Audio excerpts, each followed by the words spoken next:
Wow, I met Brian Wilson of the Beach Boys on today's episode of Baseball King Collectibles. That's right, I met Brian Wilson of the Beach Boys back in, about 30 years or so ago when we were both young guys.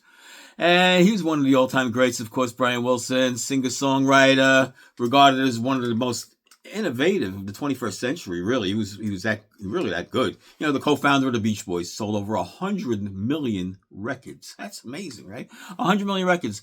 Not many groups do that. Like I said, back in the day with the Beatles, Rolling Stones, he was right up there with them as far as record sales, music, top hits. They had over 24 top 40 hits in the U.S. From 62 to 66 were the big years. And then they tailed off towards the 60s, grew out. And, you know, like everything else, things fade away, but their music is like, forever. I mean, who doesn't know the Beach Boys songs? I mean, there's so many of them. I won't even try to sing them. Don't even go there. But it was an amazing time back in the 60s. Their songs were just, stuck in, you can't forget half of them. Brian Wilson, he's in the Rock and Roll Hall of Fame with the Beach Boys, and he's in the Singer-Songwriter Hall of Fame for his work as a soloist. And he had his personal demons over the years. He drugs and things like that, and he became a recluse for many years. He was just out. You didn't even hear him. No, and he was still young. This was just in the early mid-70s, so it was quick. Fame is, like I say, fame comes and goes, but the music will stay forever. That doesn't go anywhere. That's forever.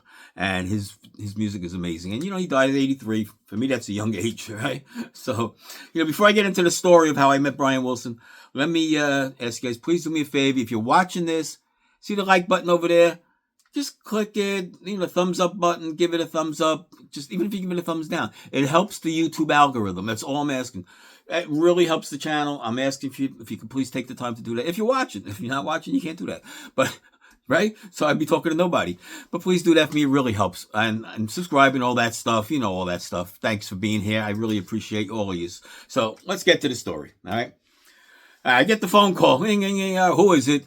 It's Mr. X. Who else? Mr. X, my information guy. And I always tell you, information is the key. All right.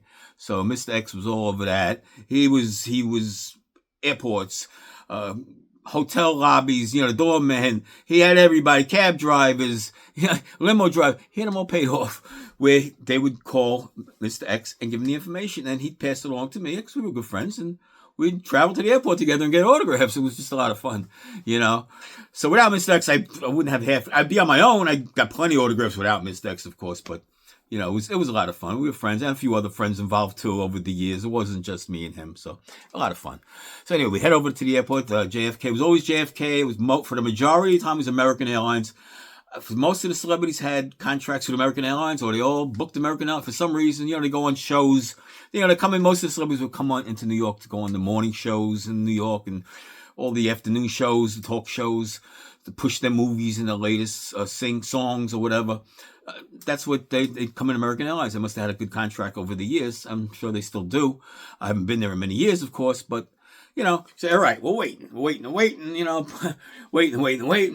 just standing around. I got 2 albums with me to get signed, 2 of them. I'm hoping to get them signed.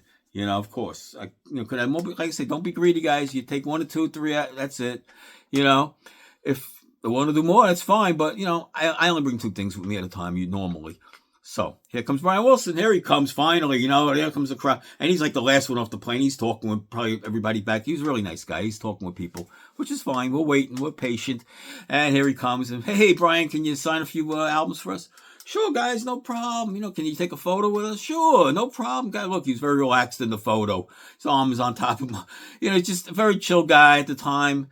Really, really nice to talk to and chat with, and very friendly. And Brian, can you sign my albums for me?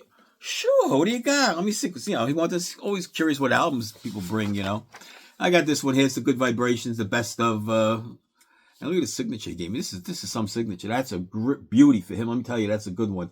And it's full, big, across the middle. It's got the JSA sticker on the back. I got the JSA letter, of course.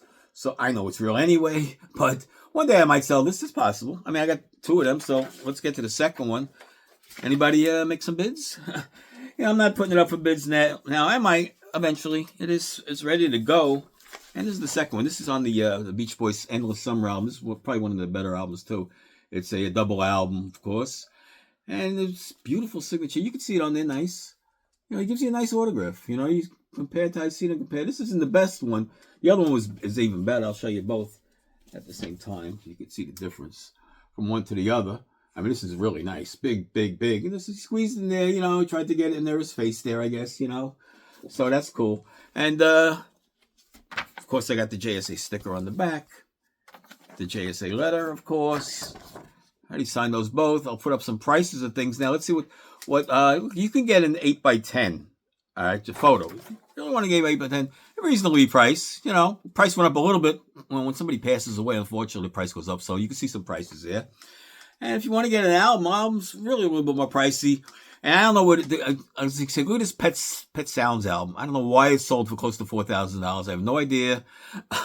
Unless somebody with a lot of money just came along and said, "Hey, I'll give you $4,000 for it." Crazy. Just his. If it was the whole band, I could understand, but it wasn't. It was just his name on it. So. But anyway, going over the years, it was great meeting Warren Wilson, one of my favorites of all time. The Beach Boys was just, music to my ears over the years, dating and all that stuff. Always the Beach Boys in the car radio. They were always top 40 hits over and over. They were always on the radio. So anyway, guys, that brings us to another episode of Who I Met. And you could see the playlist. I'm going to put this into the playlist there. I'll do one at a time on there and take it from there, guys. And we'll see you on the next episode of Baseball King Collectibles.